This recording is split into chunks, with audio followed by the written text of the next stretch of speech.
بسم اللہ الرحمن الرحیم۔ السلام علیکم۔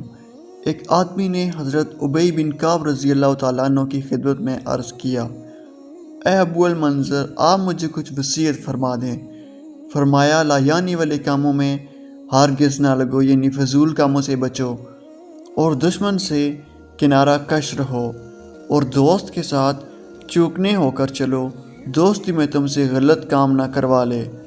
زندہ آدمی کی انہی باتوں پر رشک کرو جن پر مر جانے والے پر رشک کرتے ہو، یعنی نیک اعمال اور اچھی صفات پر، اور اپنی حاجت اس آدمی سے طلب نہ کرو جس سے تمہاری حاجت پوری کرنے کی پرواہ نہیں ہے۔ یہ مومن 5 قسم کے نوروں میں چلتا پھرتا ہے۔ اس کا کلام نور ہے اور اس کا علم نور ہے۔ یہ اندر جاتا ہے تو نور میں جاتا ہے، یہ باہر نکلتا ہے تو نور سے باہر نکلتا ہے، اور قیامت کے دن یہ نور کی طرف لوٹ کر جائے گا۔ اور کافر 5 قسم کی ظلمتوں اندھیروں میں چلتا پھرتا ہے۔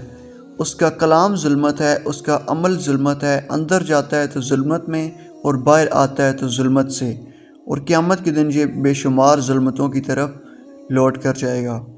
آپ رضی اللہ تعالیٰ عنہ نے فرمایا، جو بندہ بھی کسی چیز کو اللہ کے لیے چھوڑ دیتا ہے، اللہ اس کے بدلے میں اس سے بہتر چیز اس کو وہاں سے دیتے ہیں جہاں سے ملنے کا اسے گمان نہیں ہوتا، اور جو بندہ کسی چیز کو ہلکا سمجھ کر اسے وہاں سے لے لیتا ہے جہاں سے لینا ٹھیک نہیں، تو پھر اللہ تعالیٰ اسے اس سے زیادہ سخت چیز وہاں سے دیتے ہیں جہاں سے ملنے کا اسے گمان بھی نہیں ہوتا۔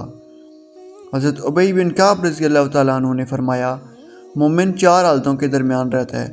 اگر کسی تکلیف میں ہوتا ہے تو صبر کرتا ہے، اور اگر کوئی نعمت ملتی ہے تو شکر کرتا ہے، اور اگر بات کرتا ہے تو سچ بولتا ہے، اور اگر کوئی فیصلہ کرتا ہے تو انصاف کرنے والا فیصلہ کرتا ہے۔